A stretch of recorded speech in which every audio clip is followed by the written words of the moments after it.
Guten Morgen auch von meiner Seite. Schön, dass du da bist. Herzlich willkommen allen, die irgendwo in der Ferien im Süden oder in den Bergen oder so dabei sind. Geht's euch gut? Kannst du mal schauen, ist der nebendran wach? Wenn nicht, kannst du mal stupsen, sagen, hey, jetzt musst du aufpassen. Die daheim sind, wenn du einen Kaffee brauchst, hol dir einen. Die mich kennen, wissen, ich bin der Typ, ich will etwas wirklich gut verstehen und nicht nur einfach blind vertrauen oder glauben. Dort, wo ich aufgewachsen bin, in einer Kirche in St. Gallen, sind so viele so Herzensmenschen, gute Leute dort gewesen, aber jetzt nicht so die intellektuellen Typen. Und ich, wo aufgewachsen bin als Teenager, das ist so ein bisschen eine Spannung geworden. Ich wollte alles verstehen und gleichzeitig ist so das Bild übergekommen für mich, dass der Glaube primär eine Herzenssache ist, wo man einfach glauben muss und nicht sehen. Mit dieser Spannung bin ich so aufgewachsen und als ich mit 19 hier auf Zürich gekommen bin, habe ich zuerst an der ETH studiert und ich habe das geliebt, weil das ist so exakte Wissenschaft, oder? Wenn etwas nicht stimmt, dann stimmt es einfach nicht. Dann geht es nicht auf, dann ist es falsch und wenn es richtig ist, dann geht es auf. Wo Gott mich dann gerufen hat, zum Theologie zu studieren, bin ich mit dem ein bisschen am Hadern gewesen, weil Theologie, da gibt es verschiedene Meinungen, die einen sehen das so, die anderen sehen das so und es ist nicht so exakt wie an der ETH gewesen. Und für mich ist es eigentlich klar gewesen, es ist eine Frage von der Zeit, bis ich merke, dass das, was ich mit meinem Herz geglaubt habe, eigentlich nicht so wissenschaftlich ist, sondern sich wird herausstellen, dass das Ganze gar nicht so stimmt. Was passiert ist in dieser Zeit, ist genau das Gegenteil. Ich habe herausgefunden, dass der christliche Glaube nicht nur eine Herzenssache ist, sondern es ist etwas, das mich zutiefst auch intellektuell überzeugt hat. Ich habe aber herausgefunden, dass die Grundlage von meinem Glauben ganz eine andere ist, wie die ich zuerst gemeint habe. Und was das ist, um das wird es in dieser Predigt auch gehen von heute. Wir starten eine neue Serie, die heißt «Warum Jesus?». Und heute wollen wir vertiefen miteinander, was ist das, was Jesus auszeichnet. Was ist der Grund, wieso dass wir an ihn glauben können? Und für das steigen wir ein in den ersten Text vom Lukas-Evangelium. Das ist der ganz Start vom Evangelium. Wenn du die Bibel dabei hast, so oldschool, kannst du sie führen und aufschlagen. Im Lukas-Evangelium darfst du auch im Handy mal aufschlagen. Lukas 1, Vers 1, dort fangen wir an. Oder natürlich mitlesen auf dem Screen. Lukas 1, Vers 1. Verehrter Theophilus, schon viele haben versucht, all das aufzuschreiben, was Gott unter uns getan hat, so wie es uns die Augenzeugen berichtet haben, die von Anfang an dabei waren. Ihnen hat Gott den Auftrag gegeben, die rettende Botschaft weiterzusagen. Auch ich habe mich entschlossen, allem von Anfang an sorgfältig nachzugehen und es für dich, verehrter Theophilus, der Reihe nach aufzuschreiben. So wirst du feststellen, dass alles, was man dich gelehrt hat, zuverlässig und wahr ist.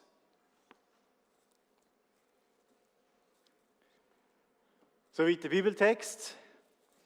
Wer von euch hat schon mal den Vorwurf gehört, Gott kann mir nicht beweisen? Hat es schon mal gehört? Also ich habe das immer wieder mal gehört.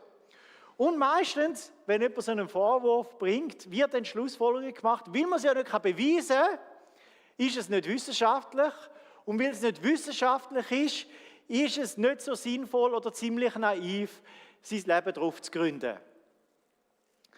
Die Logik garantiert schon mal gehört, manchmal explizit ausformuliert, manchmal nicht. Naja, zu der Zeit, wo der Lukas den Text geschrieben hat, war es eine andere Ausgangslage gewesen, weil die Zeit, wo Jesus gelebt hat, ist gar nicht weit zurück und ganz viele Augenzeuge haben noch gelebt. Also du hast nicht einfach behaupten, ja, Jesus hat es gar nie gegeben, weil es hat ganz viele gegeben, die gesagt haben, nein, ich bin in seiner Predigt gesessen, ich habe ihm zugelassen, ich bin mit dabei gewesen. Es hat viele gegeben, die irgendwo das schon erlebt haben, aber trotzdem sind so Geschichten von ihm herumgegeistert, Jesus hat Kranke geheilt, er ist auferstanden von den Toten und es hat viel Unsicherheit gegeben, was ist jetzt wahr und was nicht. Und die Bibel, so wie wir sie haben, hat es ja in dieser Zeit nicht gegeben. Also haben wir nachfragen und der hat gesagt, ja, ich habe einen Onkel, der ist dort dabei gewesen und der sagt, das ist wirklich wahr. Und der andere hat gesagt, ja, nein, das ist nur Gerücht gewesen und es ist ziemlich Unsicherheit gewesen, was stimmt jetzt wirklich von dem Jesus und was nicht. Es hat darum schon recht früh so Schriftsammlungen gegeben von Predigten von Jesus, von Erlebnissen von ihm, wo so Verbreitung gefunden hat. Es hat aber auch so falsche Sammlungen gegeben. Manche haben das versucht misszubrauchen und so als eigene Lehre zu verkaufen. Und darum ist es so ein bisschen eine offene Frage, was stimmt von dem Jesus und was nicht. Und der Lukas hat gefunden, er ist ein genauer Typ gewesen, er ist Arzt gewesen, er ist Wissenschaftler gewesen, er hat gefunden, ich gehe dem selber mal nach. Darum schreibt er ganz am Anfang, auch ich habe mich entschlossen, allem von Anfang an sorgfältig nachzugehen und es der Reihe nach aufzuschreiben. Was der Lukas da eigentlich macht, ist auch in unserem heutigen Sinn höchst wissenschaftlich. Er ist ein Unbeteiligter und geht dem Ganzen selber nach. Er recherchiert, was hat sich wirklich wie zugetragen, was für Ereignisse haben stattgefunden und was nicht und schreibt das der Reihe nach auf. Als Quelle nutzt er Augenzeuge, die das selber erlebt haben. Viel besser kann man das eigentlich in seiner Rolle gar nicht machen. Dank Leuten wie dem Lukas wissen auch wir heute, dass es Jesus wirklich gegeben hat. Also wenn du dich nicht so auskennst, das zweifelt im Fall niemand an. Es gibt auch externe römische und jüdische Quellen, die bestätigen, Jesus hat es wirklich gegeben. Also so ernstzunehmende Skeptiker, die das in Frage stellen, gibt es nicht mal bis heute. Berichte von Jesus, die wir überliefert haben, die sind verlässlich und auch irgendwo glaubwürdig überliefert. Das Wort, das der Lukas da selber braucht, um seine Berichte zu beschreiben, heißt im Griechischen Asphalia. Das heißt so sicher oder zuverlässig. Es ist etwas, wo man sich darauf verlassen kann und er kann versichern, dass es vertrauenswürdig ist. Die Grundlage von unserem Glauben, wo wir in der Bibel überliefert haben, sie ist überprüfbar, sie ist verlässlich und sie ist wirklich so passiert.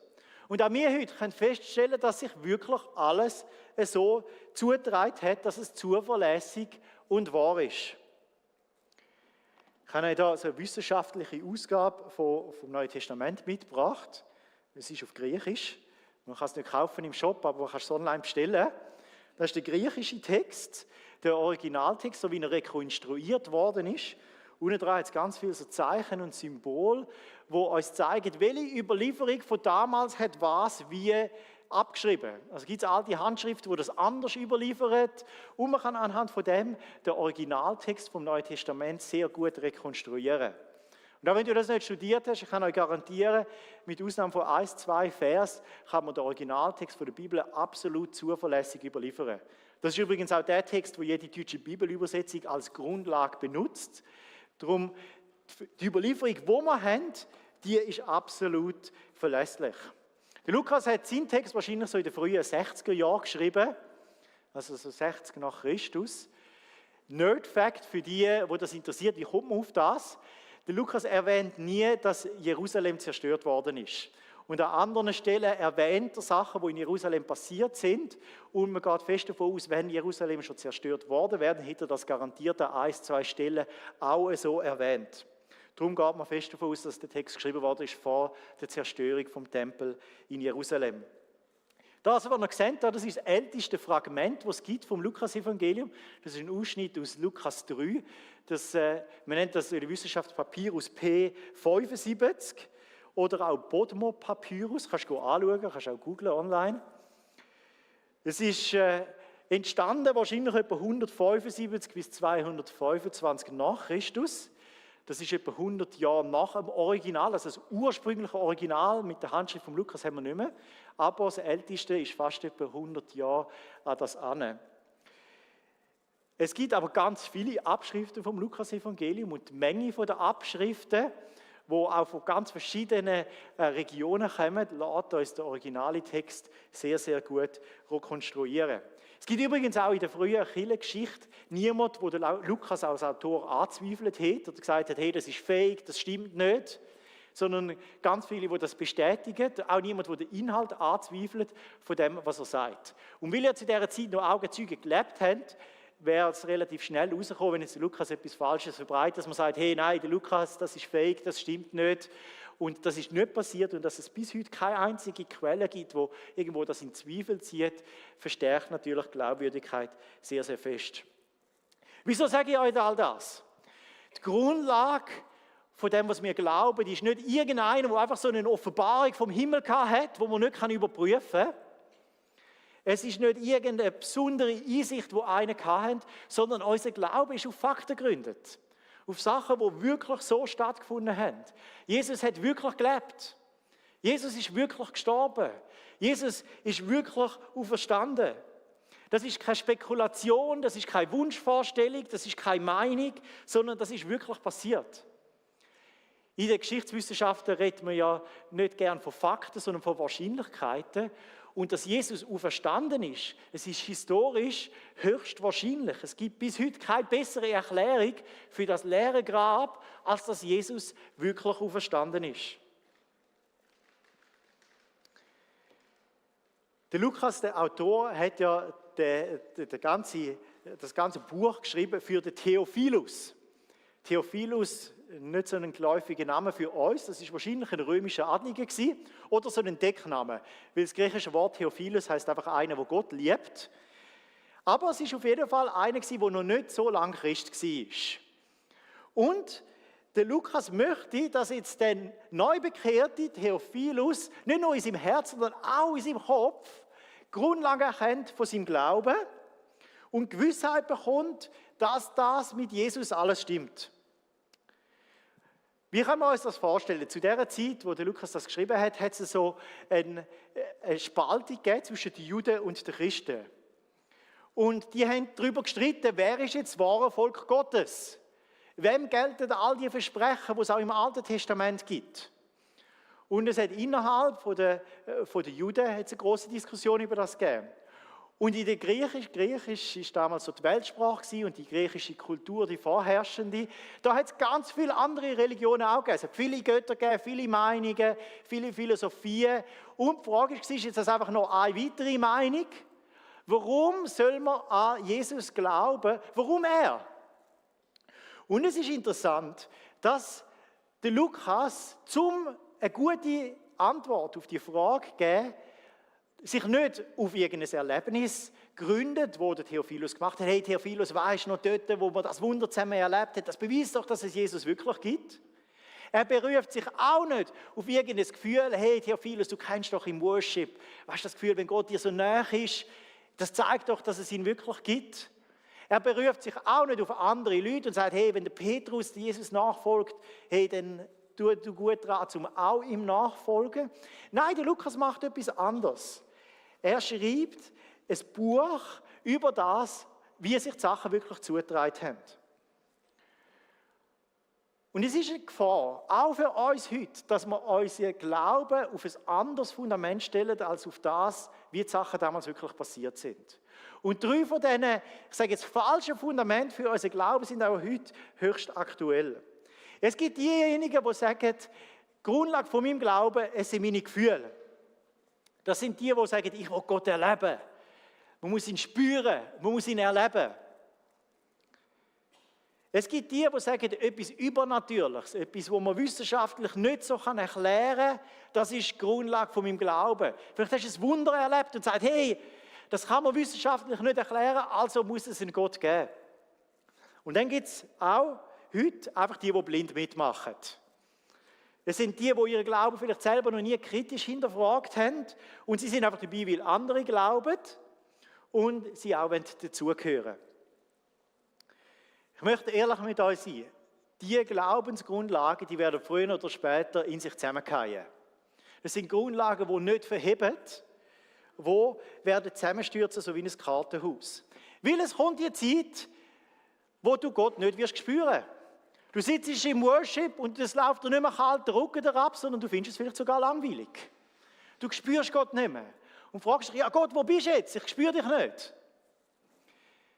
Vielleicht kommt irgendwann die Wissenschaft mit einer Erklärung auf, etwas, was du erlebt hast, wo etwas scheinbar Übernatürliches anders erklärt und du plötzlich merkst, jetzt braucht es Gott eigentlich gar nicht.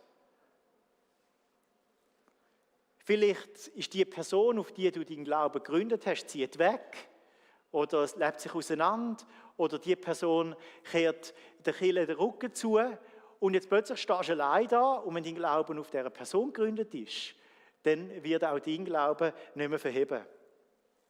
Die Grundlage von unserem Glauben, es sind nicht Gefühle, es sind auch nicht Erlebnisse, es ist nichts Übernatürliches, wo man irgendwo nicht erklären kann.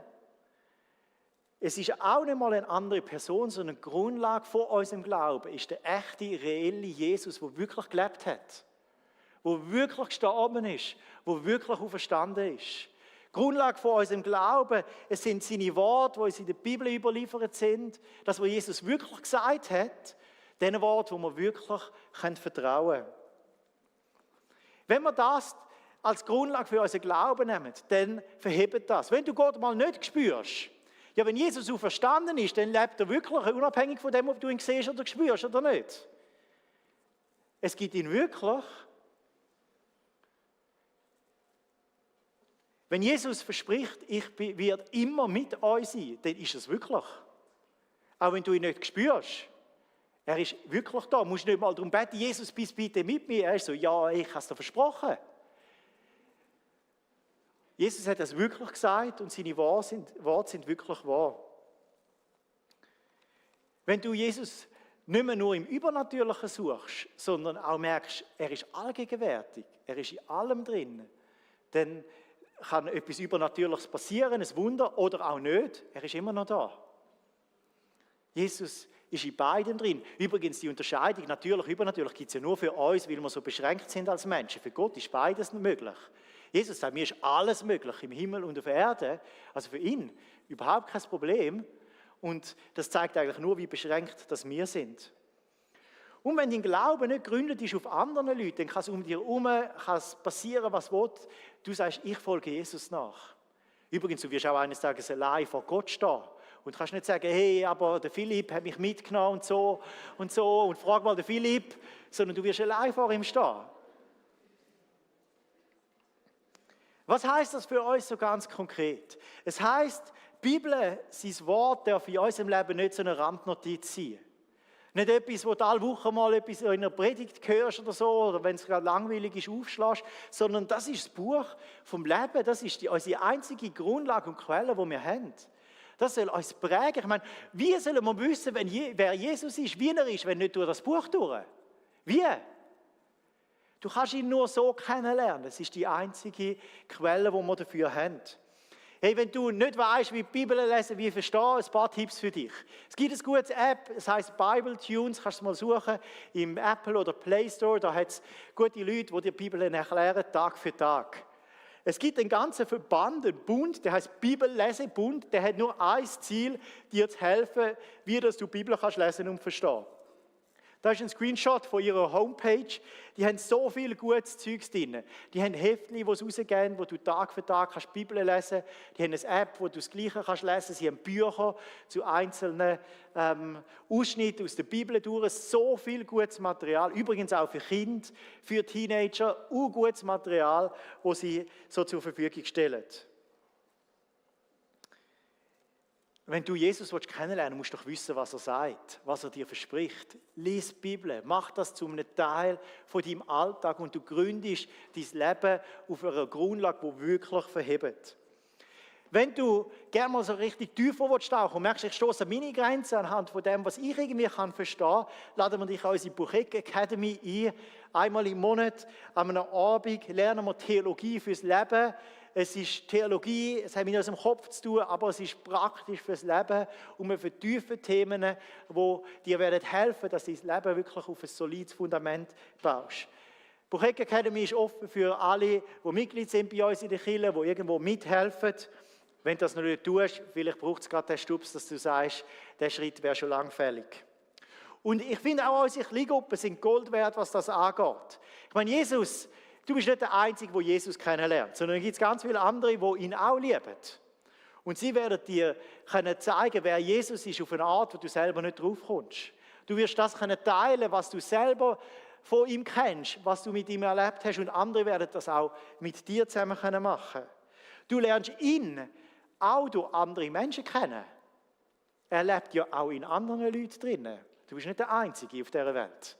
Und Kleingruppe, es bringt uns zusammen und wir miteinander unseren Glauben vertiefen. Wenn du eine Kleingruppe suchst, wir haben so Flyer, sie sehen so aus, draussen im Foyer, darfst du so einen mitnehmen, darauf findest, wie dich irgendwo bei all unseren Kleingruppen, wir haben etwa 150, eine findest, die zu dir passt. Wenn du den Mut hast, kannst du auch auf irgendjemanden zugehen, da, wo du denkst, der sieht aus, als ob er schon lange dabei ist und er hilft dir, um eine Kleingruppe zu finden. Oder ladet dich gerade in seine eigene ein. Hey, wenn du das machst, wenn du die Bibel liest, wenn du dem nachgehst, wirst auch du, wie der Theophilus, feststellen, dass alles, was man dich gelehrt hat, zuverlässig und wahr ist. Aber es ist zu wichtig, als dass du es einfach sein lassen kannst und dem nicht nachgehst. Darum recherchiere darüber. Du das studieren, stell Fragen und du das Lukas-Evangelium, vielleicht auch jetzt in dieser Serie selber mal durchlesen, um dir ein Bild davon zu machen. Und ich stelle mir das so vor, der Lukas hat das ja alles recherchiert. Wenn er das so alles zusammengeht, ich bin überzeugt, der ist absolut fasziniert von Jesus nachher. Und denkt, hey, das, wo ich alles über Jesus herausgefunden habe, ich möchte das teilen. Und er denkt an Theophilus und es hat mich bewegt. Oder? Er schreibt ganz im Vers, ganz am Anfang schreibt er, auch ich, Theophilus, habe für dich das alles geschrieben. Oder ganz wörtlich übersetzen, auch mir hat es gut gedünkt, mir hat es gut geschienen, für dich, hochedle Theophilus, das aufzuschreiben. Und ich bin echt bewegt. Was macht der Lukas alles, um dem Theophilus eine gute Grundlage für sein Glaubensleben zu geben? Es ist ein Typ, der Theophilus. Und der Lukas betreibt einen unglaublichen Aufwand, um dem zu helfen. Ich meine, wie viele Interviews hat er geführt? Wie viele Reisen hat er unternommen? Mit wie vielen Leuten hat er geschwätzt? Wie viele Predigten hat er gehört? Damals hat es noch keine Podcasts gegeben, aber die hat er sich auch eingezogen wahrscheinlich. Um selber einen Bericht zu schreiben, der zuverlässig und wahr ist. Und er macht das nicht nur für sich, sondern er sagt für dich, Theophilus. Er tut das für ihn, aus Liebe zu dem Theophilus. Der hat ja keine Ahnung gehabt, der Lukas, dass das Buch um die Welt geht und dass das bis heute unseren Glauben so wird prägen. Und ich frage mich ganz selbstkritisch, und ich nehme mich da total mit dir, sind wir vielleicht ein bisschen träge geworden und faul geworden und haben so die Leidenschaft verloren, dass man auch würde sagen, hey, für dich bin ich doch bereit, die extra Meile zu gehen. Vielleicht heisst dein Kollege nicht Theophilus, vielleicht heisst sie Sarah oder Peter. Wenn du Kinder hast, gehören deine Kids ganz sicher auch dazu. Sind wir bereit für sie, auch so einen Aufwand zu betreiben, wie der Lukas, um das zu teilen, was wir selber über Jesus herausgefunden haben? Manchmal ertappe ich mich dabei und denke, heute ich habe für meine Freunde gebetet, ich habe jemanden in den Gottesdienst eingeladen, check, guter Christ, das ist abgeschlossen. Aber so die Leidenschaft zum Extrameilen gehen, zum Recherchieren, zum ein Buch lesen, das dich nicht interessiert, aber vielleicht jemand anderem helfen würde. Was ist mit der passiert? Letzte Woche haben wir jemanden angerufen und ist so ein bisschen verunsichert gewesen, weil jemand in seinem Umfeld so von einer Irrlehre, Allversöhnung, dass alle in den Himmel kommen, dass es keine Hölle gibt, ist verunsichert gewesen und mich gefragt, ob ich gute Literatur empfehlen dazu. Das ist jetzt nicht gerade etwas, wo ich irgendwie das eine Buch dazu kenne. Und so, mein erster Impuls war, es war ein gescheiter Typ, so, hey, recherchiere doch selber, find es doch selber raus. Schau doch nach, ich habe ein paar Seiten gegeben. Und dann am Nachmittag bin ich nach der Predigt am Vorbereiten und habe mich so ertappt gefühlt. Jetzt, der Lukas schreibt das ganze Evangelium für den Theophilus und ich bin zu faul, um einfach ein bisschen Recherche zu betreiben, um jemand anderem ein gutes Buch zu empfehlen. Ich dachte, das darf doch nicht sein. Die Stimme in mir drin, die sagt, such selber raus, das war nicht der Heilige Geist. Das war einfach meine selbstsüchtige, faule Natur von mir selber. Aber Gottes Geist treibt uns zu etwas anderem an. Gottes Geist sagt uns, ich wecke in dir eine Leidenschaft, dass du bereit bist, was auch immer es braucht, für deine Freunde auf dich zu nehmen, damit auch sie Jesus kennenlernen können. So cool, Eva, wie du erzählt hast, ein Jahr lang hast du jemanden eingeladen und nach einem Jahr hat sie ja gesagt, so mal kommen. Hey, manchmal gehen wir doch zu schnell auf, oder? Und so der Vibe, die Leidenschaft vom Lukas, der sagt, für dich Theophilus, hochedler Theophilus, mache ich, was auch immer nötig ist. Ich glaube, der würde uns richtig gut tun. Darum, wenn du jetzt hörst von der neuen Life Lounge, denk nicht einfach, ja, easy, ich habe gerade niemanden, den ich einladen kann, sondern frag mal Gott, vielleicht gibt es jemanden, der sagt, hey, für den, und du denkst, keine Ahnung, wie ich das mache, aber Gott kann uns doch irgendwo helfen, dass wir Leute erreichen können, die wir selber niemals könnten. Ich glaube, Gott möchte uns auch durch sein Wort, durch den Lukas heute ein bisschen anspornen, dass wir nicht zu schnell aufgehen. Dass wir nicht zu faul sind und einfach denken, ja, bei mir ist es halt ein bisschen kompliziert oder irgendeine Ausrede suchen, sondern dass wir sagen, hey, für dich bin ich doch bereit, was auch immer nötig ist.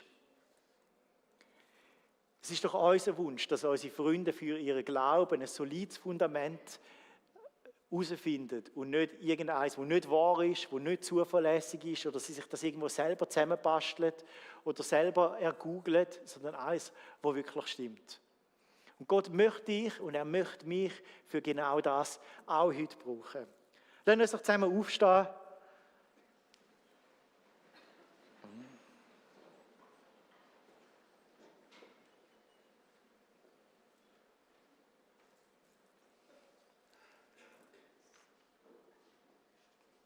Vielleicht bist auch du verunsichert durch die vielen Meinungen, die es heute gibt über den christlichen Glauben. Jesus ist nicht ein weiterer Guru oder Religionsgründer oder einer unter vielen.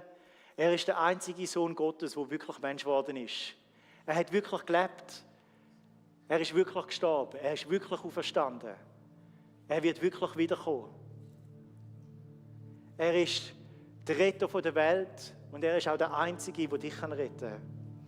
Es gibt eine verlässliche Grundlage dafür, dass du ihm dein ganze Vertrauen schenken kannst. Dass du dein Leben auf dem gründen kannst, was er für dich da hat und was er zu uns sagt in seinem Wort. Er ist es wert und seine Botschaft ist es wert, dass das, was wir über ihn herausgefunden haben, dass wir das nicht für uns behalten, sondern dass wir das teilen in unserem Umfeld und keinen Aufwand scheuchen, selber sorgfältig zu recherchieren, selber die Extrameile zu gehen, damit andere ihr Leben auch ganz auf Jesus gründen können. Wir gehen jetzt miteinander in eine Gebetszeit, wir werden auch ein Lied miteinander singen.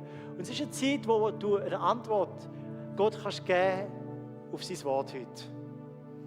Du wirst nachher auch beten können, es werden Leiter von unserer Kirche da beim Kreuz vorne sein und vor der Leinwand im kleinen Saal, wenn du ein Anliegen hast, das du gerne teilen möchtest.